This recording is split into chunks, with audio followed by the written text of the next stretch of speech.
Kapuso nagpasalig naman ng Women and Children Protection Desk sa Bacolod City Police Office ng aktuhan ang natabo nga pagpangbastos sa 15 anyos nga babayi o kung dalagitang kilala kay alias Janina. Ang grade 10 student ang nagaligarigin hurikap sa lalaki nga nakaiping sinisa de pasero nga jeep. Sa front seat sang jeep, ang biktima sang nagsakay ang lalaki. Apisar nga yara ini sa tubad sang driver, wala gid kuno ini nakapangayo sa budig bangod sa kakulba. Malapit sa Police Station 6 na naog ang lalaki. Sa nakabot na sa ilapuluyan dito na kang nakapanugid sa pamilya ang biktima. Ang insidente nakuha sa video sa biktima gin-post man sang pamilya sini ang laragway sa lalaki sa social media. Natala nang ipaidalom sa counseling ang biktima bangod sa natabo. Bukas man ang GMA Regional TV sa bahin sang suspect.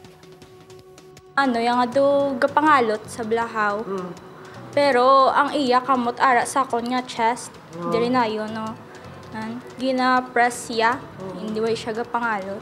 Kulbaan ko, gapangorog ko, lako kabalo sa ubrahon ko.